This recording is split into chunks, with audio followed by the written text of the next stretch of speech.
Hello and welcome to Frontline Conversations. Today, our special guest is Lieutenant General Hooda, one of India's most respected military voices.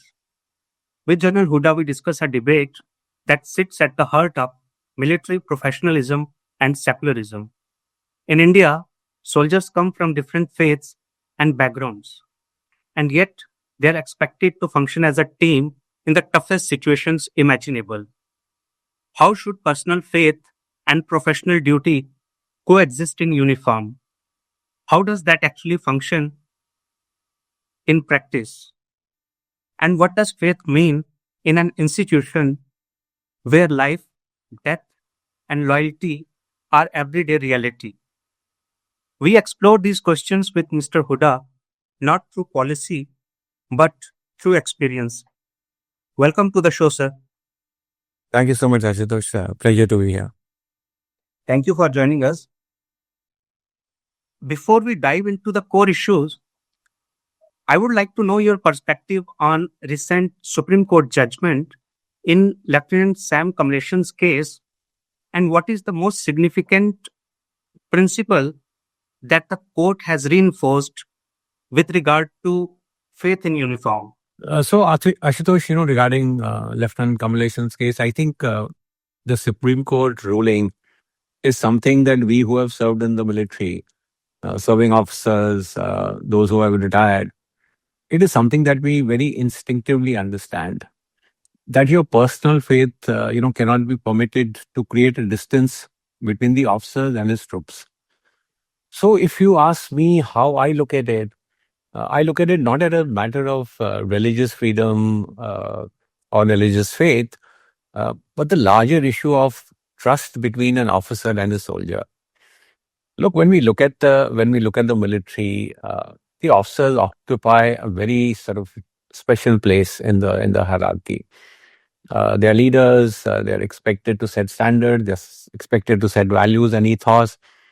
And anything that could dilute the trust between an officer and a soldier is something that must be completely discouraged. So I think the Supreme Court ruling has sort of reaffirmed this. Sir, for people who are outside the military, how would you explain the significance and the sanctity of places of worship inside army units? Look, so let me just say, I think going back to the Supreme Court ruling, I think there are three aspects which need to be sort of understood. One is that in the military, faith is personal, and any visible assertion of your personal faith, trying to override institutional rituals, for example, that I will not attend, a prayer meeting or something like that, that is completely discouraged. We also need to understand, I think, that the military has its very distinctive set of values. When we talk about loyalty, we talk about discipline, we talk about comradeship, we talk about instant obedience. These are not something, Ashutosh, which we can say, look, these sound morally desirable. These are nice to have qualities. These qualities are absolutely essential for military functioning. If these values are not there, I mean, will the army function if there is no obedience, if there is no loyalty, if there is no comradeship? And therefore, these cannot be overridden on personal issues like these are my religious freedoms. And I think also when you read about Kamleshan's case and arguments favoring him, they talk about personal conscience. And how can personal conscience, be overridden by orders, etc. But I think we need to be careful in this argument, Ashutosh. What is conscience? Conscience is, it has a moral element. It is, this is right and this is wrong. Morally right and wrong. Now, if you're going to start equating conscience with religious dogmas, I have so much religious rigidity that I refuse to attend functions with my troops. Then it would be absolutely incorrect. It would actually affect efficient functioning of the military. And so I think these are things that we need to keep at the back of our mind when we look at, the accumulation judgment and why the military community as a whole has come out in favor of the Supreme Court ruling and judgment. In your experience, what are the core secular values that hold a diverse military together? So one, of course, Ashutosh, is the fact that, you know, uh, all religions must be treated equally. I mean, the reason why we have this concept of Sarv Dharm Sthal is that under one roof, you will find Guru Granth Sahib, you will find, Ram's Murti, you will find a Buddhist statue, you will find pictures of a holy mosque, you will find, Christian symbols all together under one roof. The idea is to tell everyone that, look, you can enter this space, you can enter the sacred space. And entering this sacred space means you are displaying equal respect to every religion. It does not mean your own religion is getting diluted. I mean, your personal faith is your personal faith. But your personal faith can also coexist with the faith of other communities and other religions. That's the big signal, I think, that the army sends out. Ashutosh, I remember when I joined as a young officer, the first thing that was told to me was, look, your religion is the religion of your troops. Right. It isn't, and that doesn't mean that I have to give away my faith. I mean, I'm from a Gurkha regiment, and I've seen Christian officers, Sikh officers in the unit. When a Christian officer goes to a mandir and performs a puja, he's not discarding his own faith. We've had images of Maulvis and Pujaris performing Havan together. That doesn't mean the Maulvi has given up his own religion. So I think we need to look at it from that perspective of the respect that it brings to each other's religion, the bonding that happens.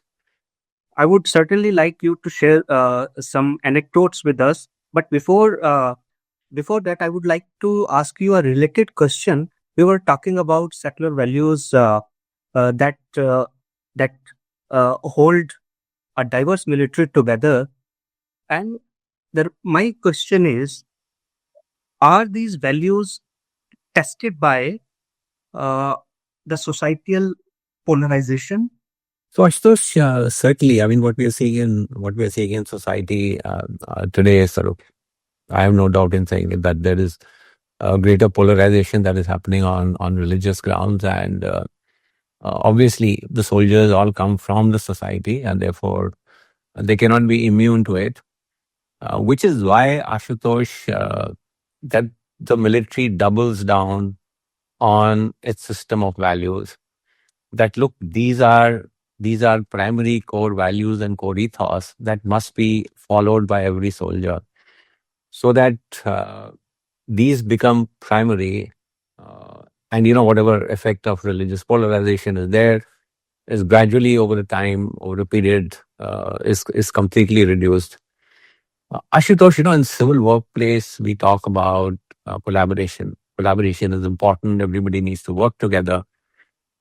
In the military, yes, collaboration is important, but we actually go beyond collaboration to trust. That soldiers must have implicit trust in each other. And so if you see your comrade who is in danger, well, you don't at that time think, oh, whether he's a Hindu or he's a Muslim or he's a Sikh or he's a Christian. He's your comrade. He trusts you. And therefore you go to his help and assistance. Which is why I'm also saying this trust between the officer and the soldier is absolutely essential. And so we need to double down, seeing what is happening in society. I think as a military, we need to double down on our values. We need to reinforce them on a daily basis. Because any dilution of this, Ashutosh, is going to reflect on our professionalism.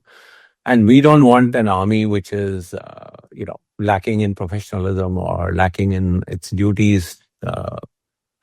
We call it the last resort of a nation. And so we need to make sure that none of these values and qualities are diluted. Absolutely. Absolutely. Thank you for explaining it. Ideally speaking, how should forces handle situations where a personal belief or personal faith seem to collide with institutional unity or duty? So actually, I'm going to be a little harsh here. Don't mind my Please, saying this, go but ahead, sir. yeah, as I said, we need to clearly clamp down on this. Look, Ashutosh, why is the army called an institution and not an organization? It's called an institution, Ashutosh, because institutions rely solely and on their values of the institution. The Supreme Court is an institution. Tomorrow, you can't say that a judge will turn around and say, "Look, my religious, values are conflicting with the values that I'm supposed to follow." This will completely dilute the institution. So any such issues, well, if we can handle them with maturity, is fine.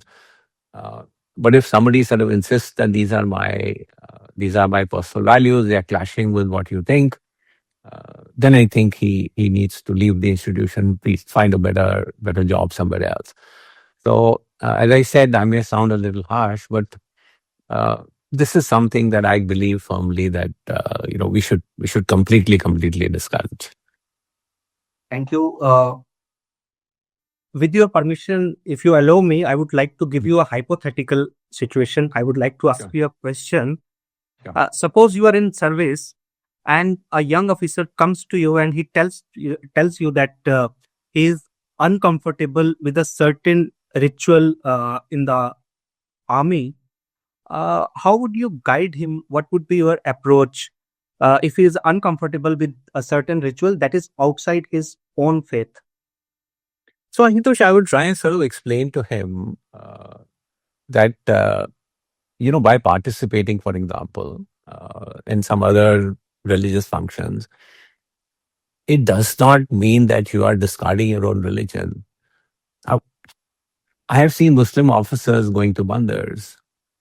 They are not excommunicated from their own religion. I have seen Hindu officers going to churches, going to mosques, going to gurdwaras. Does that mean they become lesser Hindu? So I think I will try and explain to him that really participating in other religious functions that you may be uncomfortable with doesn't mean that you are sort of giving up your own faith, but just displaying respect or other religions. Uh, as officers, Ashutosh, we swear an oath towards the Constitution. We don't swear an oath that we are going to faithfully serve the government or any ideology or any political party. The officer's oath, when he is commissioned, says that we will serve the Constitution. And what does the Constitution tell us? Constitution tells us that secularism is an essential and integral part of our way of life. I will also try and explain to him that his actions could actually be damaging to the ethos and culture and values that the military sort of promotes. And this has a larger impact. Just imagine, look, a majority of our officers are Hindu, Ashutosh. If these people say, so somebody who's serving in a Naga regiment, which is mostly Christian, if they start saying we are not going to go to a church, or officers commanding a Sikh regiment, Sikh troops say we won't go to Gurdwara. We don't want to, frankly, Ashutosh, open up this Pandora's box because we just don't know where it will go then. Right. My next question, sir, from global militaries, are there any examples about balancing personal conscience with organizational discipline? Can you cite a few examples? If yes, are there any lessons that we can learn? So, Ashutosh, let me before I come to examples from others, let's go back to pre-independence India, where officers were all British and soldiers were all Indian. Right. Were these British officers not participating in religious functions? I'm from a Gurkha regiment. British officers very gladly, attending the Sera functions and those religious functions. Similarly, with officers commanding Sikh troops or Jat troops. So, and these are mainly Christian officers. So, uh, this argument that religions are different and therefore participation is somewhat uncomfortable is actually not true. On the issue of comparison with other militaries, Ashutosh, other militaries give greater individual religious freedom to their officers. But we should also understand that the structure of the Indian Army is very unique. So, in other militaries, you will not find, say, single caste regiments or mixed caste regiments. So we have, as I said, Nagas with mainly Christians. You have Jammu and Kashmir light infantry or Jammu and Kashmir rifles, which are predominantly Muslims. There are units, Ashutosh, which have a composition like one company will be Sikh, one company will be Jat, one company will be Muslim. So we have a very unique sort of structure in the at least in the Indian Army, Right. not so much in the Air Force and Navy. So I think any direct application also of practices that are followed abroad uh, would not be appropriate for the Indian Army.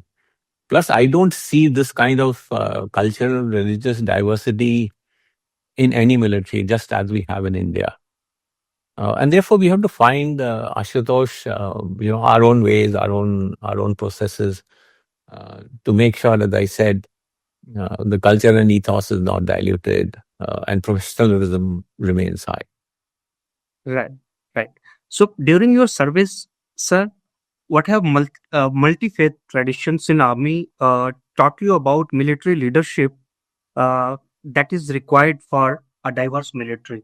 Look, I think what it has taught me is that equal respect uh, for all faiths uh, is the way forward. When you put on a uniform, uh, you become a soldier. When we say, we are the brotherhood of the military, we are all brothers in arms, it means that relationship of two soldiers in uniform is more important than what his faith is. It is also visibly, shown in. So, for example, in a passing out parade of recruits of different religions, you will find when the oath is read out, you will find a priest, uh, a pandit, a maulvi, a granthi, all walking ahead of the parade with their religious books in their hand. When we inaugurate some important places, or for example, a war memorial, etc., you will find prayers read out by all religions before the inauguration takes place. Uh, and frankly, this uh, this aspect of trusting each other, uh, soldier to soldier, rather than saying which religion you are from, is something that really bonds, the military together. Let me give you one story. So, Yes. Lance Naik Goswami was a special forces soldier who was awarded Ashok Chakra, which is the highest gallantry award. And the reason was because his patrol had got caught in an ambush, and the two leading soldiers, fired upon by terrorists, were very seriously injured. Goswami immediately rushed into the ambush site, rescued both the soldiers, and in rescuing those soldiers, he himself was killed and awarded the Ashok Chakra. He was not given an order that you please go and rescue these people. At that stage, he didn't think what religion you belong to, what caste you are. Right. And these are my comrades, these are my soldiers. That is the main thing that sort of drives, as I said, professionalism and work of soldiers. Right. And finally, sir, looking ahead, what steps do you think are important for preserving military's integrity and neutrality? So I would say, as I said, uh, what is it that is distinctive about the military? what is it that has served us well? And what has served us well is the current ethos, the current culture in the army, which, as I said, promotes secularism, looks at each other uh, with great deal of confidence and trust. Uh, Values like honor, loyalty, obedience, courage, comradeship. Uh, if we can keep these values intact, that would I think be a primary element of how we retain what we are today in the military. And secondly, Ashutosh, I have also no hesitation in saying this, that some symbolic pictures that we are seeing of officers, performing their faith, and pictures being posted out on social media. So there is no bar on visiting religious places, but there is no reason for these pictures to be out on media. Uh, any sort of display uh, which sort of creates an impression that we are preferring one religion over another. This ultimately, I think, needs to be questioned and could be damaging. So uh, there is an order. In fact, if you look at 2024, the army came out with an order saying, in uniform, uh, items of your faith should not be visible. When you are in uniform, you can't have a tilak on on your forehead. You can't have a religious thread around your neck. If you want to wear it, it has to be tucked inside. So no visible display of any sort of religiosity when you are in uniform. I think these are something that we need to reinforce. Thank you so much for your insightful comments, sir. Thank you for your time. It was pleasure talking to you. Thank you, Ashutosh. My pleasure. All the best.